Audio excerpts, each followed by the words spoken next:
Buenos días, hermanos. Que la gracia y la paz de nuestro Padre Celestial y de tu Hijo Jesucristo estén con ustedes en esta mañana. Es mayo 30 del año 2021. Dos situaciones especiales surgen en el día de hoy, además del Día del Señor. La primera es que es el Día de las Madres en República Dominicana, por lo cual felicitamos a todas aquellas que son parte de este grupo. Y en segundo lugar es que se celebra un día de libertad para aquellos que estuvieron vivos en el año 1961 en esa bendita nación. Hoy entramos en la quinta parte de la necesidad de la restauración para una sanidad interior. Por lo tanto, antes oramos a nuestro Padre Celestial. Estamos ante ti, Señor, Padre bueno y perfecto, bendiciendo tu santo nombre, dando gracias por tus maravillas, por tu misericordia y verdad, que traen la salvación a quienes creen en tu Hijo Jesús y confían en Él, Señor. Levantamos, Señor, nuestra voz aclamando tu Evangelio, para que todo aquel que vive entienda de tu justicia. A ti, Señor, sea la gloria y la honra en este día. Oramos en el santo nombre de tu Hijo Jesús. Amén, amén y amén. Entramos en la quinta parte. Hoy la he llamado la necesidad de la restauración interior. El libro de Proverbios, el capítulo 10, versículo 7, nos dice lo siguiente: la memoria de los justos es bienaventurada. Y el apóstol Pablo escribe a los filipenses en el capítulo 1, versículo 3, doy gracias a mi Dios siempre que me acuerdo de vosotros. Para Pablo, esos recuerdos traían color y calor en un calabozo húmedo y oscuro de la cárcel de Roma, en la cual se encontraba prisionero cuando escribe esta carta.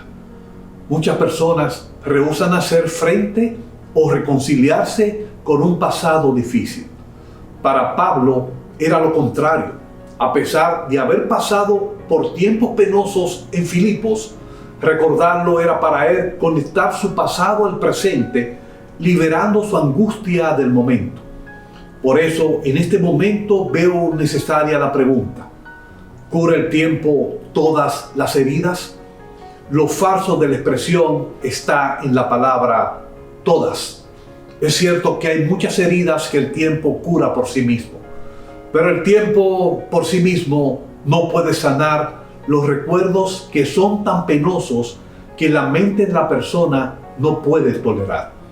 La evidencia muestra que estas experiencias pueden ser tan vivas y penosas al calor de 10 o 20 años como lo eran 10 o 20 minutos después de ocurridas. Los seres humanos tenemos la capacidad de almacenar recuerdos reprimidos dolorosos. Muchos guardamos recuerdos traumáticos que tratamos de expulsar de nuestra mente. Son recuerdos que no pueden ser sanados por el paso del tiempo, porque se mantienen en un lugar escondido en nuestra mente. Cuando esto sucede, malgastamos una gran cantidad de energía emocional y espiritual. Y doy un ejemplo. Imagínese que usted intenta conservar un puñado de globos bajo el agua y lo consigue durante un tiempo, pero luego se cansa y sale uno aquí y otro allá. Así pasa con esas memorias. A pesar de sus esfuerzos, estos recuerdos reprimidos y de memoria fijada no pueden ser nunca olvidados. Estos problemas negados y mantenidos debajo del agua pueden reaparecer en forma de ciertos tipos de enfermedades físicas, situaciones de matrimonios desgraciados y ciclos recurrentes de derrota espiritual. Personas que arrastran estos recuerdos traumáticos permiten que vuelvan a aparecer en la superficie solo bajo condiciones propicias. Es por esta razón que se necesita de la comprensión y empatía por parte del pastor y de la comunidad de los obreros de la iglesia para que estas personas traumatizadas tengan confianza y de esta manera poder llevarlos a la presencia de un Dios que ama y en el que se puede confiar. De hecho, esto es precisamente el punto en el cual el Evangelio es verdaderamente una buena noticia y una buena nueva. Se trata de la comprensión y comunión salvadora del mismo Dios y de los sufrimientos de Cristo en la cruz por nosotros y como nosotros. Todo esto proporciona las condiciones propicias que ofrecen una confianza que permite al que sufre traer esos recuerdos dolorosos a la luz de la conciencia a fin de que puedan ser no solo confrontados, sino curados. La manera que presentamos el Evangelio y la atmósfera de nuestras iglesias contribuye de manera propicia para esta restauración. Hay fundamentos bíblicos para esta restauración interior. Por eso, al hablar de esta, o de la llamada sanidad interior, o el término curación de los recuerdos, sin creer en ello, es llover sobre mojado.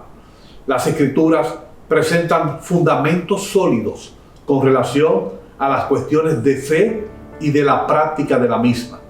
Hay cristianos que han rechazado totalmente toda clase de formas de curación o sanidad interior debido a que no aparece en la Biblia una definición correcta, precisa y específica de la misma. El problema es que si aplicamos este razonamiento a todo lo que sucede a nuestro alrededor, llegaríamos a extremos fanáticos y aún peligrosos. En realidad estaríamos negando que toda la verdad viene de Dios y que tenemos una obligación espiritual de usar todo nuevo descubrimiento en todas las áreas de la vida para la gloria de Dios y el bien de los hombres. La cuestión verdadera no es si una práctica o un modo de obrar aparece en la Biblia en forma específica o descrita en un lenguaje exacto como el que usamos el día de hoy. Más bien, la cuestión es si es contradictoria o incompatible con los principios establecidos en las Escrituras. Los cristianos estamos agradecidos por todas las verdades y descubrimientos que nos llegan continuamente de muchos campos como son la medicina, las matemáticas, la física y la psicología. Por eso me gustaría revisar 4 episodios bíblicos que serían básicos para una restauración interior desde el punto de vista bíblico. En el día de hoy veremos 2 de ellos y en la próxima semana terminaré la reflexión de la sanidad interior con los otros 2. El primero lo podemos encontrar en 1 Corintios, capítulo 13, versículo 11. Y nos dice el apóstol Pablo que hay que dejar a un lado lo que era de niños. Si queremos crecer espiritualmente, es necesario dejar a un lado las cosas de niños. Hay 2 palabras distintas en el idioma griego presentadas en el Nuevo Testamento referente a la infancia y es importante que no las confundamos. En primer lugar está la palabra paidión. Esto es una palabra que se refiere al periodo de la infancia en un sentido normal y sano. De aquí proviene la palabra pediatría y pediatra a la vez. Es la palabra que Jesús usa cuando pone un niñito en medio de los discípulos y le dice que deben tener las mismas características de humildad y actitud para aprender de este niño. Jesús fue más lejos y le dijo en el libro de Mateo, capítulo 18, versículo 3, de cierto os digo que si no os volvéis y os hacéis como niños, no entraréis en el reino de los cielos. Aunque nosotros le decimos a los niños que han de crecer y ser como adultos, Jesús les decía lo contrario a los adultos. Tenían que volverse como niños para poder lograr el reino de los cielos. La Biblia nos lleva a que seamos como niños en nuestra fe, humildad, aceptación y aperturas a otros. Debemos de crecer sin apartarnos de esas características de la obediencia. Y en segundo lugar está la palabra griega nepios. Esta se refiere a la infancia en una forma anormal, no sana. Es permanecer en un estado de infancia prolongada cuando ya deberíamos estar más allá de la misma. No hay nada más hermoso que un niño que actúa como niño, y nada más espantoso que un adulto que sigue actuando como un niño. Esta clase de comportamiento puede ser destructiva al día de hoy. Por eso describimos a estas personas como infantiles. Nepios es la palabra que usó Pablo en su libro de Romanos, capítulo 2, versículo 20. En Gálatas, en el capítulo 4, versículo 1. Y en Primera de Corintios, capítulo 3, versículo 1, cuando describe a personas que son espiritualmente inmaduras. En su gran capítulo sobre el amor, en Primera de Corintios, capítulo 13 y versículo 11, escribe lo siguiente: cuando yo era niño hablaba como niño, pensaba como niño, razonaba como niño, mas cuando me hice hombre dejé a un lado lo que era de niño.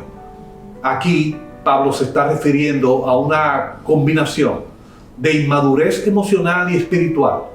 La palabra que Pablo utiliza para dejar a un lado es el verbo griego kartageo, que significa inoperante, inactivo, impotente, quitar el significado de algo, librar a una persona de lo que tenía amarrado o atado. La madurez no viene simplemente porque tenemos más años.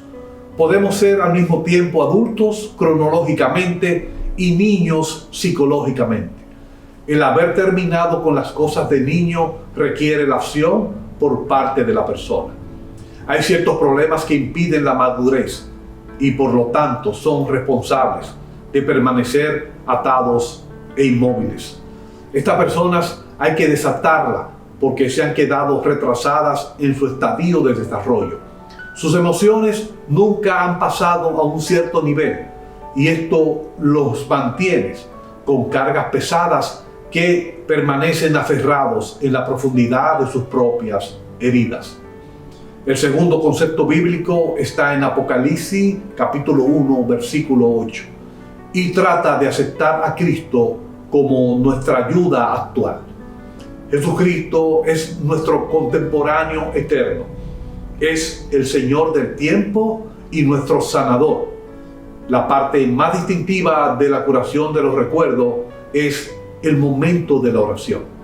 Por medio del uso de la imaginación, tratamos de recrear el recuerdo penoso y luego lo visualizamos realmente tal como ocurrió.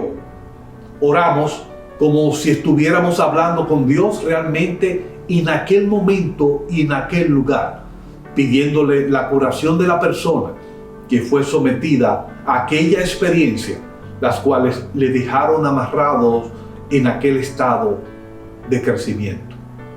Termino con lo siguiente.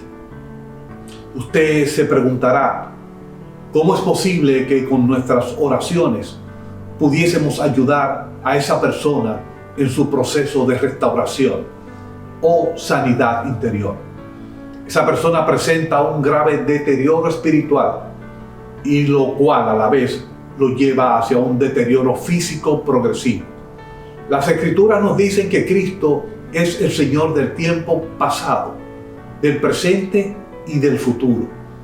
Si esto es así, Él es nuestro contemporáneo y en el sentido verdadero es el mismo que ayer y será el mismo por los siglos, como lo vemos en el capítulo 3, versículo 8 del libro de Hebreos.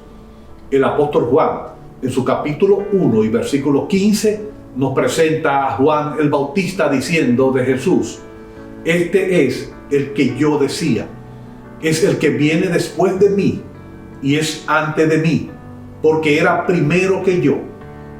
Si esto es así, Jesús conoce todos nuestro pasado, nuestro presente y futuro. Él es en quien podemos poner nuestra confianza en el tiempo presente, entendiendo que nos toma de la mano para nuestro futuro. Cristo es el Dios encarnado, resucitado, ascendido y glorificado. Él trasciende todo el tiempo y el espacio. Por eso, los conceptos finitos y las limitaciones de nuestras vidas nos hacen difícil entender esas manifestaciones. Él no está limitado por el tiempo y espacio, sino que aparece en cualquier parte, en cualquier momento. En un sentido, todo está en tiempo presente para Cristo. Apocalipsis 1, versículo 8 nos dice lo siguiente: yo soy el alfa y el omega, dice el Señor Dios, el que es y que era, el que ha de venir, el Todopoderoso. La frase el alfa y el omega implican plenitud. Son la primera y la última letra del abecedario griego, igual que la primera letra del abecedario hebreo, Aleph, y su última, Taus. Dios llena todos los espacios, llena todas nuestras necesidades. Humanamente será imposible para nosotros trabajar con todas nuestras heridas físicas, emocionales y espirituales. Todo debido a nuestra limitación. Si usted deja fuera de su vida el factor más importante, el Pantocrator, el Todopoderoso, quien tiene todo en su mano, su lucha será de fracaso en fracaso. Pero de lo que puede estar seguro, como lo estoy yo, es que todo aquel que está en las manos de Dios, nada ni nadie, ni la muerte ni la vida, ni ángeles ni principados, ni potestades, ni lo presente ni lo porvenir, ni lo alto ni lo profundo, ni ninguna otra cosa creada por nadie nos podrá separar del amor de Dios. Él nos ha mostrado que es Cristo nuestro Señor. Esto nos lleva al tercer y cuarto fundamento bíblico, lo cual lo veremos en nuestra próxima reflexión la próxima semana. Que el Señor nos continúe bendiciendo en este día, hermanos.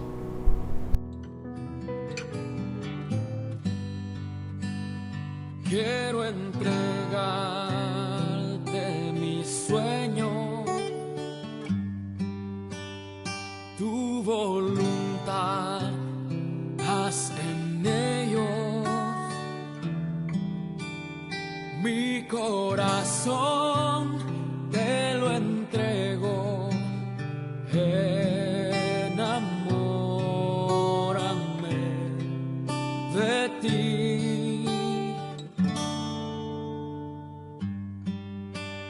Quiero aprender a escucharte.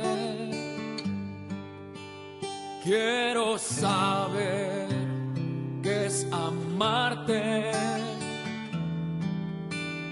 De tu verdad yo saciarme. Enamórame de ti, Señor.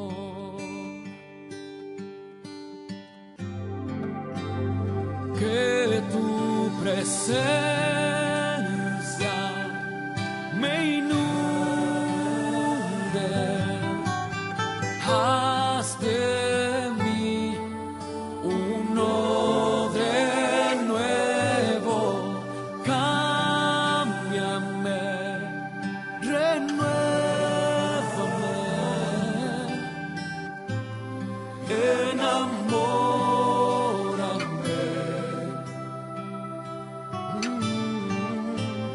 enamórame de ti, Señor.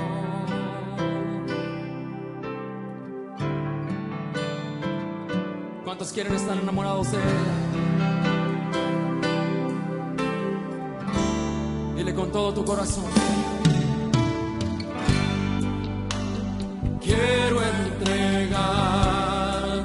mis sueños, tu voluntad, haz en ellos. Mi corazón te lo entrego, enamórame de ti. Quiero aprender a escucharte. Quiero saber